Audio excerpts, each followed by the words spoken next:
السلام علیکم ناظرین، امید کرتا ہوں آپ خیریت سے ہوں گے۔ آج آپ کے لیے میں بہت ہی انٹرسٹنگ سٹوری لے کر حاضر ہوں۔ امید کرتا ہوں آپ کو بہت زیادہ پسند آئے گی۔ اگر آپ چاہیں تو چینل کو سبسکرائب کر لیں، اگر سبسکرائب نہیں کرنا چاہتے ہیں تو بھی کوئی بات نہیں ہے، انشاءاللہ آپ کے لیے اس چینل پر مزید اسی طرح کی ہارر سٹوریز لے کر آؤں گا۔ اگر کوئی کمزور دل یہ ویڈیو دیکھ رہے ہیں تو اس کے لیے میرا مشورہ ہے کبھی سے اس ویڈیو کو آپ سکپ کر دیں، کیونکہ سٹوری بہت زیادہ ہارر ہونے والی ہے۔ چلیں ہم اپنی سٹوری سٹارٹ کرتے ہیں۔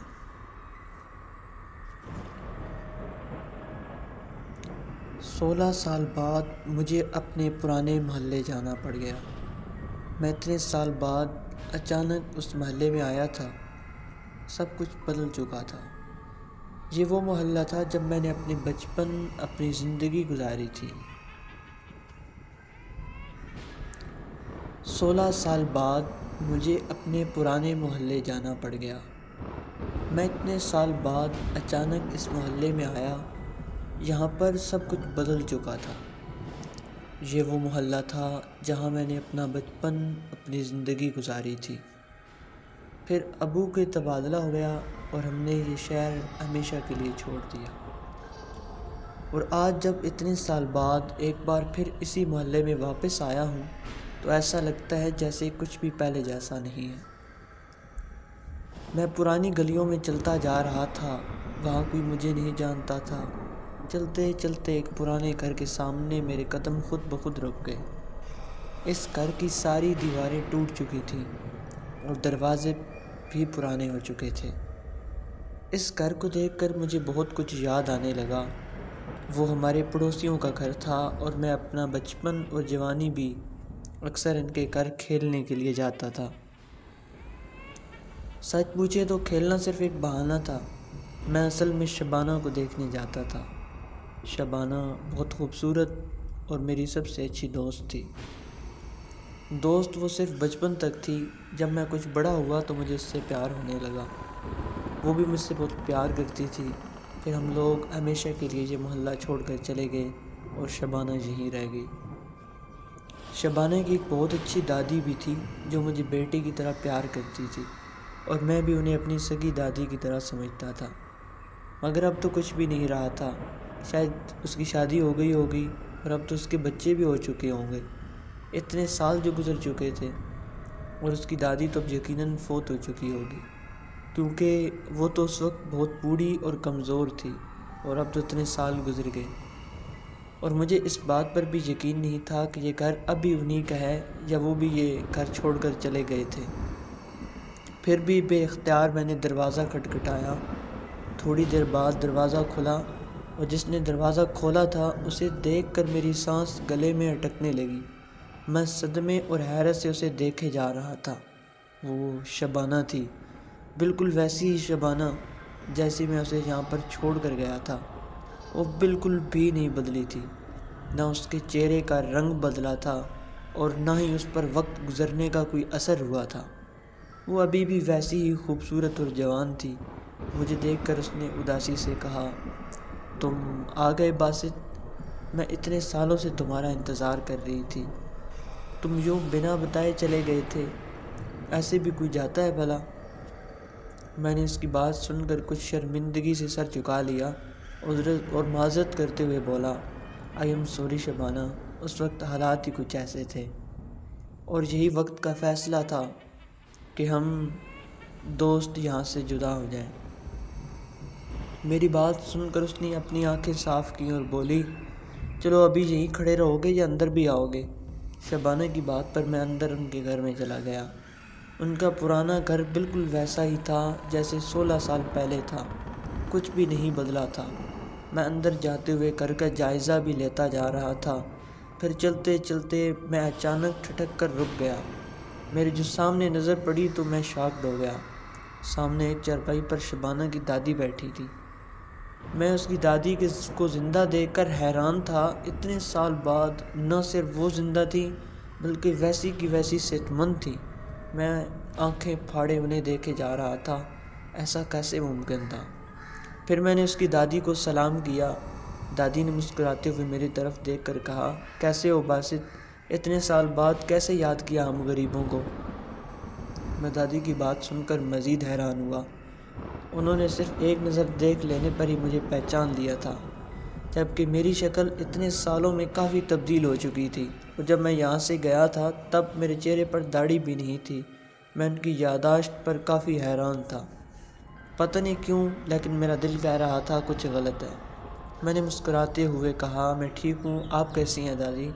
پھر دادی نے میرا ہاتھ پکڑ کر مجھے اپنے پاس بٹھایا۔ اسی وقت شبانہ نے اپنے ملازم کو آواز دے کر کہا، ناظم چائے لے کر آؤ۔ میں شبانہ کی بات سن کر حیرت میں ڈوب گیا۔ ناظم ان کے گھر کا کافی پرانا ملازم تھا اور اس وقت بھی ان کے گھر کام کرتا تھا جب ہم چھوٹے تھے۔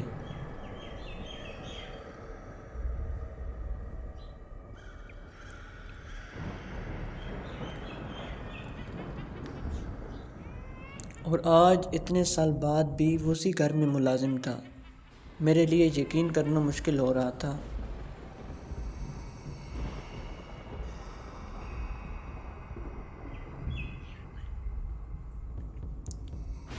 میں نے شبانہ سے پوچھا، کیا ناظم اب بھی یہاں کام کرتا ہے؟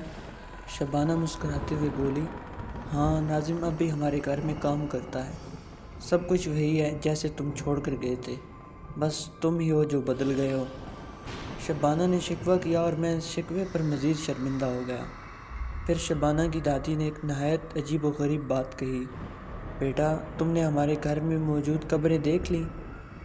میں ان کی بات سن کر بری طرح الجھ گیا اور میں نے حیرانگی سے شبانہ کی طرف دیکھ کر پوچھا، یہ دادی کن قبروں کی بات کر رہی ہیں اور گھر میں کس کی قبریں ہیں؟ شبانہ نے میری بات کا جواب دینے کے بجائے اپنی دادی کو ٹوکتے ہوئے کہا، کیا دادی آپ بھی ہر مہمان کے سامنے قبروں کا ذکر لے کر بیٹھ جاتی ہیں؟ اس بیچارے کو چائے تو پینے دو۔ دادی نے کچھ شرمندگی سے میری طرف دیکھ کر کہا، اچھا بیٹا تم چائے پی لو پھر بات کریں گے۔ لیکن میں بری طرح الجھ چکا تھا۔ آخر کیا تھا جو میری سمجھ میں نہیں آ رہا تھا؟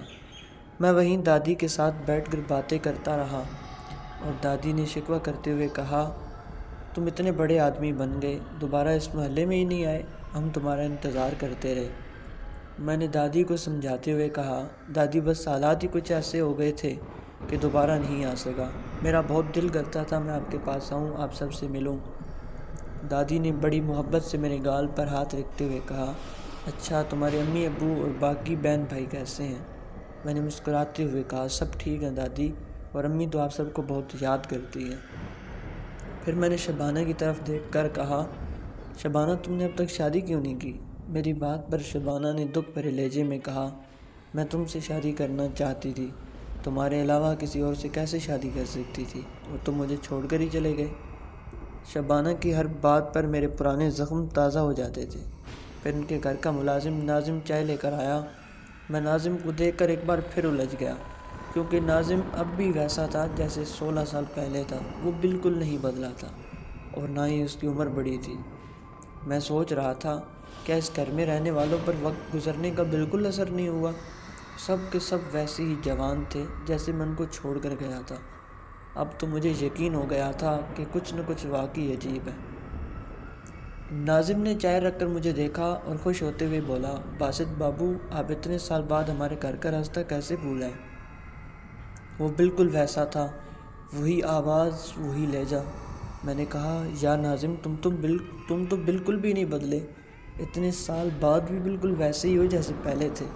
اور میں چائے اٹھا کر پینے لگا۔ چائے کے دوران شبانہ اور ناظم وہیں بیٹھ گئے اور میرے ساتھ باتیں کرتے رہے۔ میں دادی کے ساتھ بھی باتیں کرتا رہا۔ ہم سب کو پرانا وقت یاد آ رہا تھا اور پرانی باتیں یاد کرتے رہے۔ اسی دوران دادی نے ایک عجیب و غریب واقعہ سنایا۔ بیٹا آج سے 7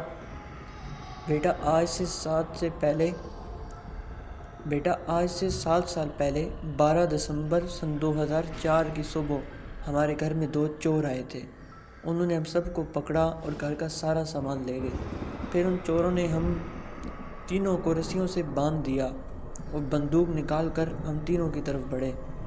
دادی واقعہ سناتے سناتے رک گئیں۔ میں سانس روکے ان کا واقعہ سن رہا تھا۔ پھر میں نے ان سے پوچھا، دادی پھر کیا ہوا؟ ان چوروں نے کیسے چھوڑا تھا آپ کو؟ میری بات سن کر دادی نے اداسی سے اپنا دوپٹہ سر پر لیا اور بولی، پتہ نہیں بیٹا آگے کیا ہوا تھا، مجھے کچھ خاص یاد نہیں، اب بوڑھی ہو چکی ہوں، یادداشت بھی کمزور ہے۔ میں نے مسکرانے کی ناکام کوشش کی۔ کچھ دیر تک میں ان کے ساتھ باتیں کرتا رہا، پھر چائے پی کر میں جانے کے لیے کھڑا ہوا۔ دادی، شبانہ اور ناظم بھی کھڑے ہوئے۔ پھر میں نے دادی اور شبانہ سے کہا، چلو اس وقت چلتا ہوں، اگر زندگی رہی تو پھر ملیں گے۔ میں نے جانے سے پہلے شبانہ کی آنکھوں میں دیکھا، اس کی آنکھوں میں بے پناہ اداسی تھی۔ میں نے اس سے نظریں نہیں ملا سکا۔ پھر میں واپس جانے کے لیے مڑا تو دادی نے پیچھے سے آواز دے کر کہا، رک جاؤ بیٹا، قبریں تو دیکھتے جاؤ۔ میں نے کچھ الجھ کر دادی کو دیکھا، پھر دادی نے سامنے کی طرف اشارہ کرتے ہوئے کہا، بیٹا وہ رہی قبریں۔ میں نے نظریں اٹھا کر سامنے دیکھا تو گھر کے پچھلے حصے کی طرف ایک درخت کے نیچے کچھ قبریں تھیں۔ میں بری طرح الجھ گیا کہ گھر کے اندر کس کی قبریں ہو سکتی ہیں، کیونکہ میں بچپن میں یہاں آتا تھا تب تو یہاں کسی کی قبریں نہیں تھیں۔ دادی نے کہا، چلو بیٹا چل کر دیکھ لو، سوچ کیا رہے ہو۔ دادی کی بات پر میں ان قبروں کی طرف جانے لگا۔ شبانہ، ناظم اور دادی بھی میرے پیچھے پیچھے آنے لگے۔ میں ان قبروں کے پاس پہنچ گیا۔ وہ 3 پرانی قبریں تھیں جن پر حد سے زیادہ مٹی اور کچھ جڑی بوٹیاں اگی ہوئی تھیں۔ ان تینوں قبروں پر ایک ایک تختی لگی ہوئی تھی، ہر تختی پر مرنے والے کا نام لکھا تھا۔ میں ان قبروں کے پاس گیا، پہلی قبر کی تختی کی طرف میں نے دیکھا تو اس پر نام پڑھ کر مجھے لگا میں اگلا سانس بھی نہیں لے سکوں گا۔ اس تختی پر لکھا تھا، نوراں دادی، وفات 12 دسمبر سن 2004۔ میری آنکھیں خوف اور حیرت سے پھیل گئیں، دل کی دھڑکن تیز ہونے لگی۔ میں نے دوسری قبر کی تختی کی طرف دیکھا تو ایک اور صدمہ لگا جس پر لکھا تھا، ناظم علی، وفات 12 دسمبر سن 2004۔ ڈر اور خوف کے مارے میں پسینہ پسینہ ہو گیا، میرا پورا وجود کانپ رہا تھا۔ میں نے دھڑکتے دل کے ساتھ جلدی جلدی اس تیسری قبر کا کتبہ دیکھا تو میرے لیے سانس لینا مشکل ہو گیا۔ اس پر لکھا تھا، شبانہ اسلم، وفات 12 دسمبر سن 2004۔ میرا دل خشک پتے کی طرح کانپ رہا تھا۔ اس کا مطلب دادی، شبانہ اور ناظم مر چکے تھے۔ میں نے ڈرتے ڈرتے پیچھے دیکھا، پیچھے کوئی بھی نہیں تھا، سب غائب ہو چکے تھے۔ میں خوف سے کانپتے ہوئے تیزی سے وہاں سے جانے لگا۔ میں اب تک مرے ہوئے لوگوں کے ساتھ تھا، یہ سوچ کر ہی میرا وجود کانپنے لگا۔ شبانہ، دادی اور ناظم مر چکے تھے۔ 12 دسمبر سن 2004 کے دن جب وہ چور ان کے گھر آئے تو ان چوروں نے شبانہ، دادی اور ناظم کو مار دیا تھا۔ میرا دل بہت اداس اور خوفزدہ تھا۔ میں بھاگتا ہوا اس پرانے خوفناک گھر سے باہر نکل گیا اور اس دن کے بعد دوبارہ کبھی اس محلے میں نہیں گیا۔ دوستو، امید کرتا ہوں آپ کو یہ کہانی پسند آئی ہوگی۔